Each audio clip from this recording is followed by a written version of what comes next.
Legal Lens, where law talks and politics walks. Assalamualaikum warahmatullahi wabarakatuh and good evening. I bid to everyone who is watching us tonight. I am Farah Imam, your host for today.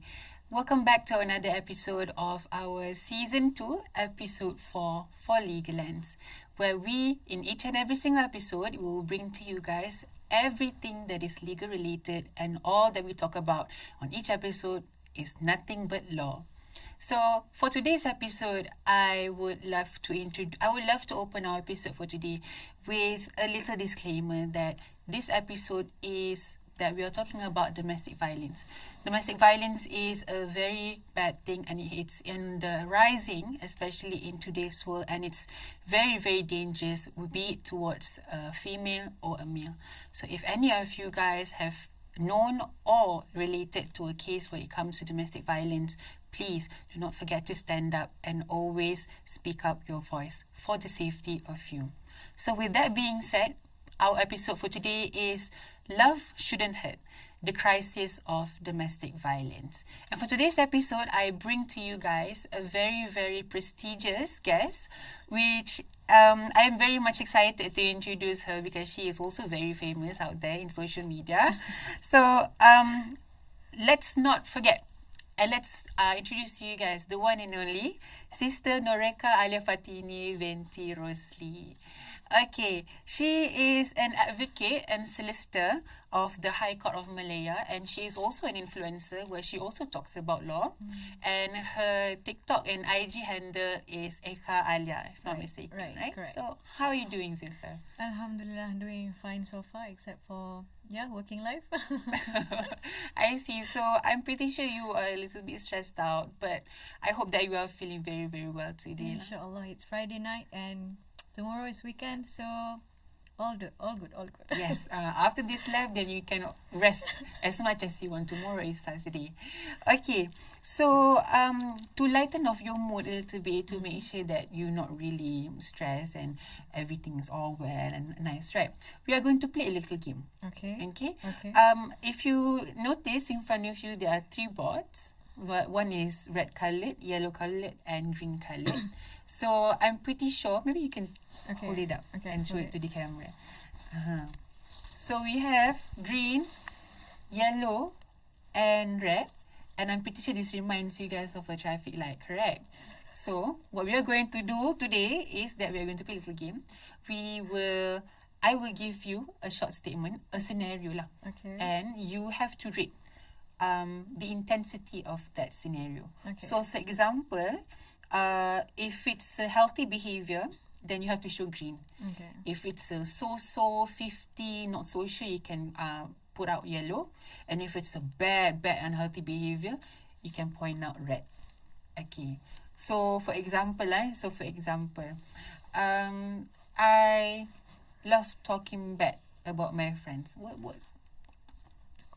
Of course, it's a red. I think everybody knows about that, correct? Okay. So are you ready? Yes. Okay. Ready. Are you inshallah. excited? So excited. Very much excited. Okay. So we'll move on to the first situation. Okay. Your partner respects your privacy. Of course. Green. Of course, it's a green flag. I'm pretty sure that's very self-explanatory, is it? Yeah. Everybody knows about that. Okay. The second one is your partner gets annoyed when you reply late if you are busy. Well, that's maybe yellow. Some people might say it might not agree with you lah, because you give like, why do you feel it's a yellow? Because I think it depends. It depends on the context. It depends.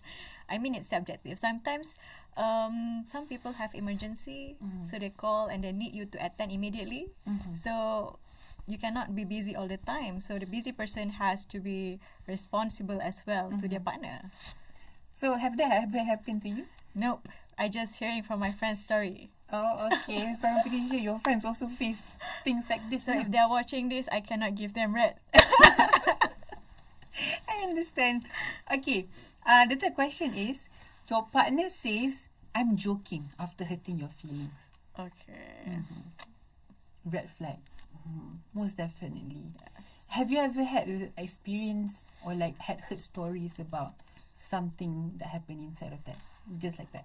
A lot. Like, yeah, a lot. Most of my friends mostly telling stories on their partner hurting them and saying something they shouldn't as a partner. Because for me, if you love a person, you wouldn't think of saying something that could hurt them. True. Yeah. You shouldn't brush off something. Yeah, that don't is invalidate sensitive. someone else's feelings. Yes, correct. Moving on. This is, I think it's quite questionable, quite controversial lah. Your partner controls who you follow on social media. Oh no, why is she laughing? I think that would be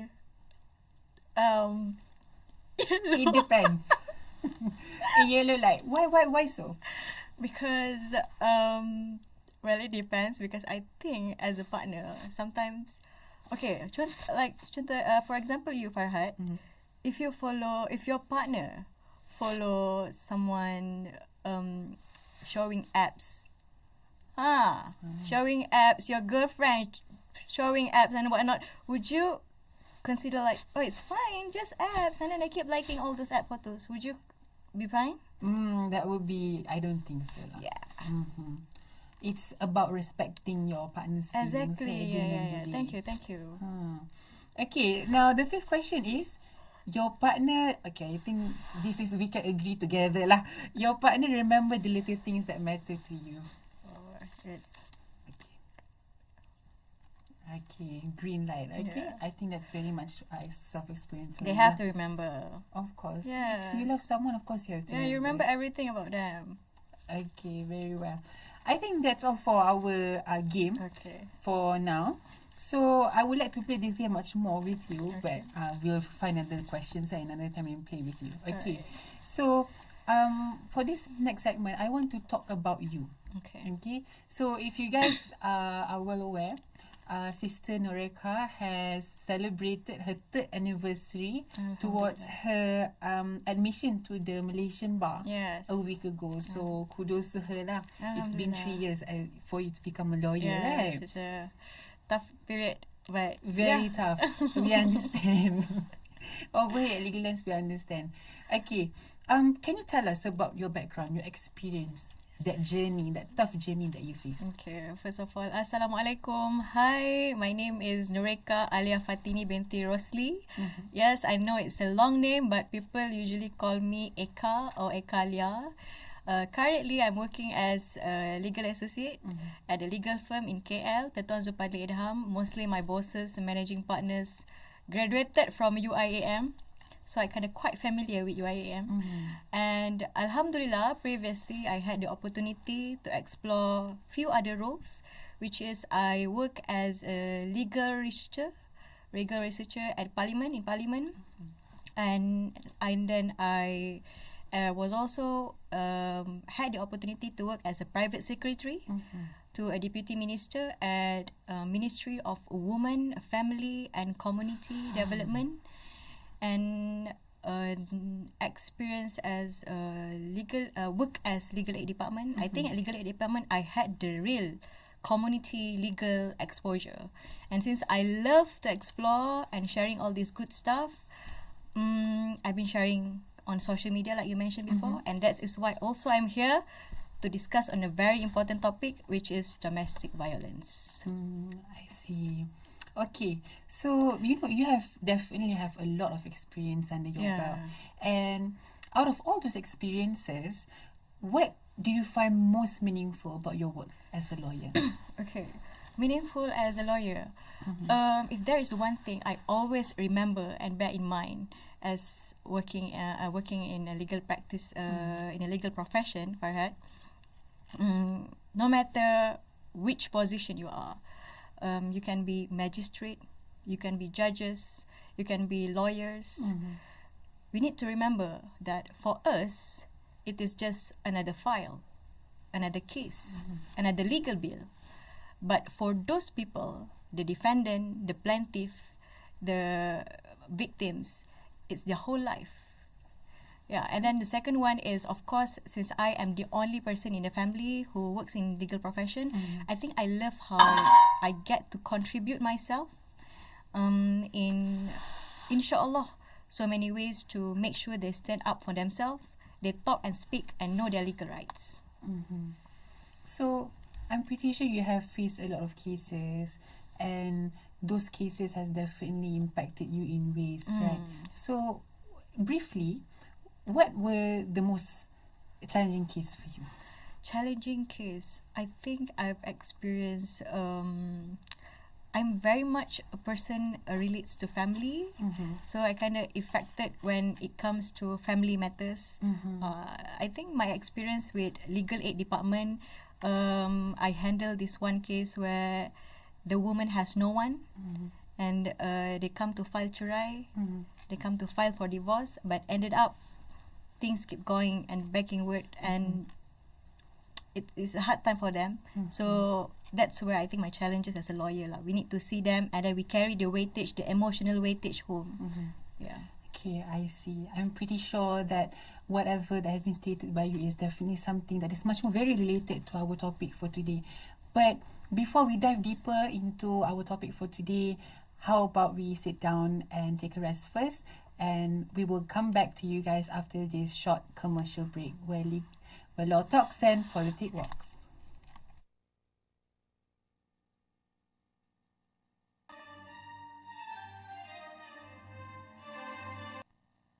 It doesn't start with a slap. It starts with a message. Where are you? Why didn't you reply? You don't need to go out. Stay with me. At first, it feels like love. Someone who cares too much, someone who wants you all to themselves. But slowly, that care becomes control.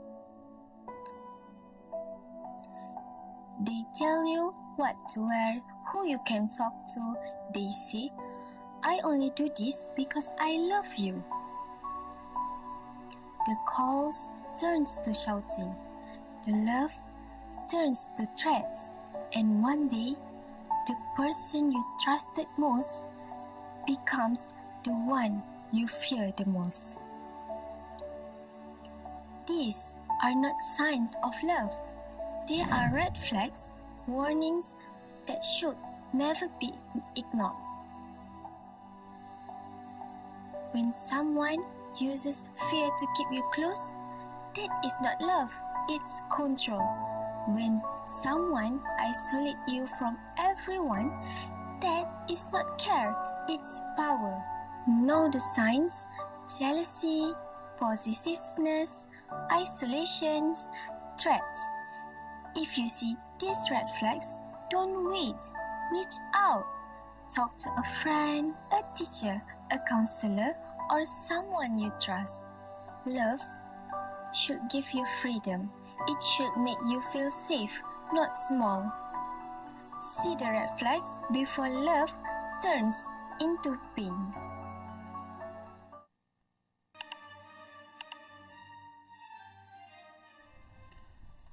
Legal Lens, where law talks and politics walks. Welcome back to our episode for tonight. And in this segment, we will talk more and dive deeper into our episode for today, into our case for today, which is Love Shouldn't Hurt, Crisis of Domestic Violence. Now, in the first segment, we have already played some games with Sister Nereka, and I'm pretty sure you very much enjoyed the game just now, correct? And we also asked her about her background, her journey as a lawyer, and she has definitely stated and told us about very much stories, your experience under your belt. And as we all know, based on her experience also, she is very much qualified to talk about domestic violence and things of that sort. So this is why we, in this second segment, we would like to understand more about the concept of domestic violence and the legal framework of domestic violence, and how can we find protection if there are cases. So my question for you is, can you please briefly explain to me what is meant by domestic violence in Malaysian law? Alright. Under the Malaysian law, we are governed by Domestic Violence Act 1994, or known as Act 521, which can be read together with Penal Code. Alright, so what is domestic violence? Domestic violence is any form of physical, emotional, psychological, mental, sexual, or financial abuse that involve in family or household settings. And most of us misunderstood the domestic violence because we think that it only happened between legal or married couple. But, but it is actually can expand to parents, children, and also former spouse. Yes, and if there's one thing I would add about domestic violence is that we also mislook about how domestic violence can include verbal abuse. You know, verbal abuse is act of controlling behavior, threat, or sometimes we intimidate our own partner. Yes, that can make them feel doesn't feel safe around you, around the partner, around the victim. I see. So you did say about how there is a misconception that domestic violence is only physical, but that is also very much related to verbal abuse and things of that sort. Do you have any other examples that some people might feel like, oh, this is not domestic violence? Okay, I can list off 3 misconceptions, which is first, I think this is quite common. The first one is how people think domestic violence only involve physical abuse. But actually, in reality, mostly of the victims suffer emotional and financial abuse, which is, I think, equally damaging. And the second one is people think domestic violence only happens to women. But I think recently there is going on viral on news and also on TikTok, guys doing meme and whatnot about how guys can be getting abused through domestic violence. And the third one is, of course, people think domestic violence only happens when there is involved low social income. But it can happen towards any cuts, towards any gender, your occupations, your education. It doesn't matter which status you are. It can happen to anyone. I see. I also heard about the case when it comes to male domestic violence victims. And I'm pretty sure a lot of people are making fun of them for some of the cases. Do you think that is regarded as one of the biggest challenges when facing a domestic violence case? Well, the biggest challenges is Farhad. Mostly of the cases in domestic violence which involve women, they are afraid. They have the fear to leave the toxic relationship, to leave their toxic household, their family, because of, first one is emotionally manipulated by the partner. You know, for say today I hit you, and then the next day I send you jewelry, I send you flowers. So I would think, oh, this is just another mistake, or it's okay as long as I got flowers. You see, that's how emotionally manipulation works. And the second one is because this person, these victims, they are dependent through financial. You know, they're financially dependent on the abuse. And if I may share my experience from legal aid department, you see, Farhad, most women come to these institutions and file for cerai fasah due to domestic violence. And then guess what? Few months later, they call us saying, I'm sorry, I think he has changed. Oh, I'm sorry, I think he did promise he wouldn't do this. And then they withdrew the case. So I'm saying, it's okay, we understood and whatnot and everything. But guess what? They come back 6 months to 12 months later, they come back again, filing again the same cerai fasah due to the same reason. So it becomes a pain cycle. So please remember, you can give chances, but please know your limit and your boundaries. You don't want to live your life, the rest of your life, the rest of your children's life being hit, being emotionally manipulated. That is very correct. I feel like an emotional bond inside a toxic relationship is very, very dangerous, especially to the victim. Yes, that's why you see when social media, they share on toxic relationship and all those people, the netizens, what they reply, just leave the toxic relationship, just leave. The truth is, this is not as simple as that. True. There's a lot of things you have to consider. You don't want to end up status as a widow. You don't want. Where do you get your money? If the abuser doesn't want to give you money because you have divorce with them, all of those things are what makes them doesn't want to file or withdraw their files. I see. So they also care about their picture, towards their image, the image exactly. to others. Even if those cases do happen, right? What are the legal actions that a victim can take immediately after being facing violence? So when you say about immediate, we have to remember the first important thing is not the legal protection, but the safety. When you get hit tonight, you get injured, you don't find lawyer. Okay, so you find the safety first. So the first thing you can do is you can go to any government hospital, emergency department. If I may suggest, University Malaya has quite good hospitality. And then you can go there, get medical report. So during you get the medical report, maybe you can take your photos of the bruises and everything you can as the evidence. They can also direct you to the JKM, Jabatan Kebajikan Masyarakat. So after you are directed to the JKM, Jabatan Kebajikan Masyarakat, the next thing you can do is get the IPO. I'm sorry, EPO. EPO stands for? EPO stands for Emergency Protection Order. So what you have to know about Emergency Protection Order is only valid for 7 days. Yes. You can get EPO from the JKM, Social Welfare Department. And within those 7 days, you need to keep things working lah. You need to file police report. You need to collect the evidence. And the third one, what can do is reach your family members, the trusted family members. Or even if you don't trust any of your family members, you can go for NGO. There is a Women AIDS organization, and some are available for 24/7. I see. Yeah. So what if the cases are manifested in an emotional sense? Do you go the same process, or is there any other different process? I believe emergency department doesn't only cover for physical.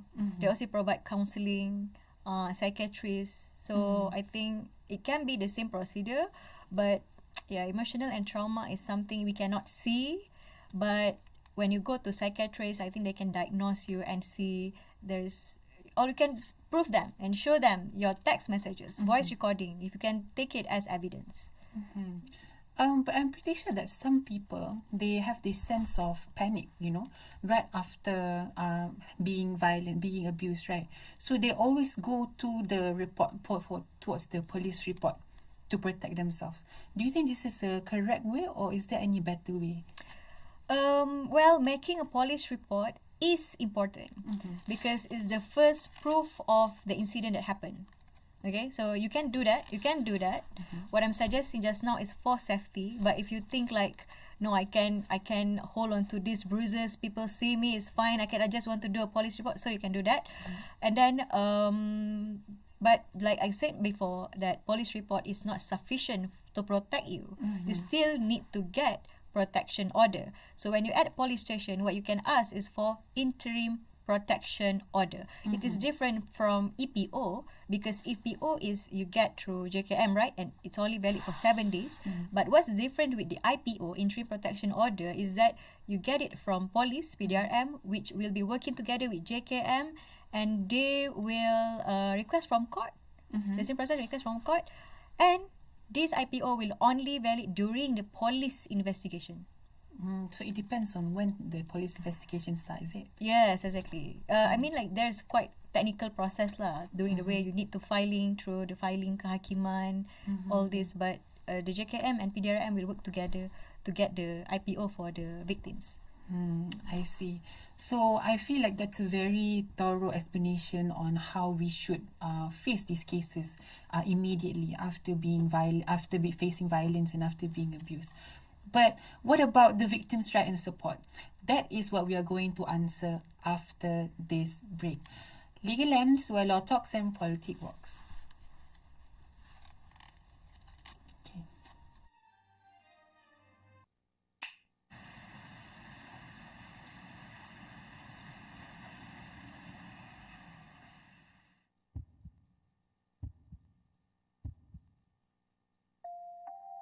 Sometimes, love isn't what it seems. It always starts with sweet promise, soft words, until one day, those words become weapons. You tell yourself, oh, it's just anger, he didn't mean it. You hide the bruise beneath your sleeves. You smile in front of others, but cry in silence where no one can hear. Every day, you hope it gets better. Every night you pray the shouting won't start again. But love should never make you afraid to go home. Domestic violence doesn't just break bones, it breaks hearts. Yet even in the darkest nights, there is help, there is hope. If you or someone you know is being abused, don't stay silent. Call Talian Kasih 15999. Seek help from the nearest police stations or social welfare officers. There are shelters waiting to protect you, counselors who will listen, and people who truly care about you. You are stronger than you fear. You deserve safety. You deserve peace. You deserve love that heals, not love that hurts. So, take the first steps. One call, one voice can change everything. Help is here. Reach out your hands and take back your life.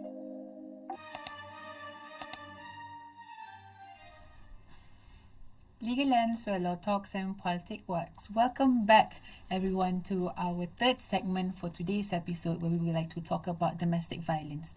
Love should not hurt. Crisis of domestic violence. Where in the second segment just now, we were talking about the legal frameworks, the basics of domestic violence and what is domestic violence per se. But for today, for tonight's third segment, we are going to talk about the victim's rights and support. How does the victim find support, and what are the rights for the victims? So, just now we were talking about police reports and how it can protect the victim, correct? Yes. So, are there any government or non-government organization where they provide shelter and safety for these victims? Okay. Alhamdulillah, in Malaysia, we do have both government and NGO shelter they provide. The first one is government. As far as I can remember, there is 3. The first one is we have, of course, Social Welfare Department, JKM, Jabatan Kebajikan Masyarakat, together with Jabatan Pembangunan Wanita, JPW, which this shelter they provide, the shelter that they provide is considered as recognized by the government. And the second one is under YKN, Yayasan Kebajikan Negara. They have OSCS, which is One Stop Crisis Center. You can also seek help from YKN. And the third one is under JAKIM, an Islamic State Division. Usually they provide this temporary shelter. Usually they use most or, temple for, how do we say, temporary shelter for them. Yes, transit, or how do you say, transit. Yeah, transit shelter for them. And the second one is NGO. NGO, I think, as we all know, we have Women Aid Organization. And the second one is Tenaga Nita. And there's also few shelter. For example, if I can suggest one, Baitul Zana, near Hulu Langat. This shelter not only provide shelter, but they can also directly link you to any proper, for example, JKM, direct you to the hospital. Very much needed lah. So are those organizations, right, do they only serve shelter, or do they also serve legal aid for them? Good questions. They doesn't only provide shelter. Again, it's temporary shelter, but they also provide basic necessity, food, I think most important during this tough period is, of course, emotional support, legal advice, counselling. That is very much needed by these victims. I see. But when we are talking about reporting these cases, right? We are talking about reporting these cases. Of course, when you report a case, there must be an evidence, correct? Yes, exactly. So what type of evidence? What is the most important evidence actually when it comes to reporting domestic violence cases? Most important evidence, I would say the first one is, of course, police report. Police report is the first proof when the incident first happened. The second one, if it involves physical, you have hurt, injury, then you need photos and medical report. And the third one is if you suffer from emotional, psychological distress, then what you need is screenshot, voice recording, any screenshots, text messages, stuff like that. What about, you did say that domestic violence can also manifest in financial, correct? Yes. So how does that work as a financial? From my opinion, if financial, for example, you take 100% control, this is from what I discussed with my lawyer friends. Financial control as in, this man getting domestic abuse, right? Yes, correct. Because some wife control 100%. I'm not saying that those wife who did that is abuser. I'm not saying that. But there's a limit and boundaries. If you take control 100% and then, for example, your husband's income is 3,000, 1,000 you use for shopping, another 1,000 you use for horse riding, and then you blame your husband, why you're not making enough money? So you see, and then stuff like that can cause financial and I would say controlling behavior. I see. So coming back to the cases when it comes to male victims of domestic violence, what are the majority of the cases? Well, that one, majority of the cases, like I said before, in Islam, if I may relate to Islam, husband wants to be understood and wants to be respected. But what happened this day is maybe some of us women has crossed the boundaries. When in a big events, we tend to like, oh, you never do your job. Oh, you don't have much money. And then you said it in front of so many people. Imagine what does husband feel. That is considered as not respecting. If once or twice and then your husband would understand, it's fine. But if continuous, repeatedly happen 10 years, 20 years, imagine the mental cost and emotional distress the husband would feel. There is only one. I think there are a few other cases, and don't be shocked if there is also physical abuse happen to this man. I would think like, no, there is you understand, like, how did it happen? Like, it's supposed to be, how can, exactly. I could have brained it too, but it happens. So remember, Farhad, it's not only us who have to be careful choosing our spouses, you as well, as a man. So both men and women, you have to pick your spouses very well lah. Exactly. Don't you pick it like this, you look at the face and then all of a sudden you say, oh, this is the one for me. No, that's not the way. Correct. Okay. As a lawyer, right, from a legal point of view, what more can be done actually to prevent these domestic violence cases? What more can be done? From legal perspective, I would say we are progressing. But of course, there is always a room for improvement, and paperwork law is not enough. What we need is actually strengthening our enforcement and our execution parts, because most of us has the policy, we have the law on papers, but there is less on execution and enforcement. And the second one is, of course, awareness and accessibility, because most of these victims, they don't know what to start, they don't know what to do first. So what you guys are actually doing here right now is a good way to spread awareness on domestic violence. I see. But when it comes to a legal point of view, right, when we talk about how do we want to ensure that domestic violence is a case that we can tackle very much well, can what else can we do instead of legal? What else can we, as the normal people, as the masses, can do towards this? I think this is where social media has their pros. Okay, people have been sharing stories on threads.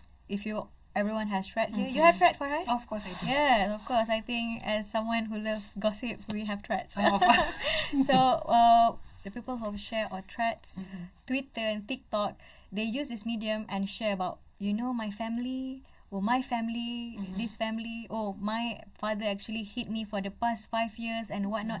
So when people share, the people who before this doesn't know a thing and doesn't realize they are in a toxic household will soon, so this is not normal.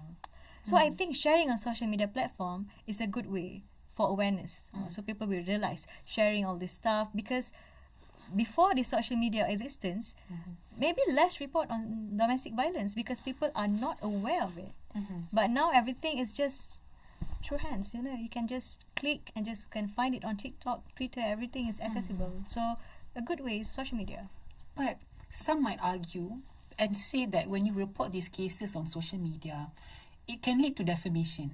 People will say, it's a bad thing because you, in Malay words lah, orang Melayu cakap, you buka aib and things like that. So how do we fix that?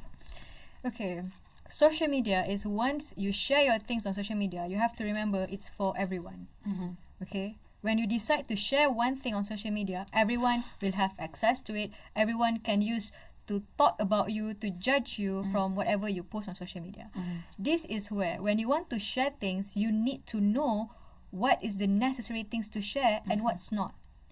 So when you share necessary things on social media, like you only explain briefly on the points and what happened without disclosing maybe the photos, that's considered as a good intention, right? I mean, I don't want to defame you. I just want to spread awareness. Like I'm sharing, telling story without posting photos, without exposing your details when I have the details.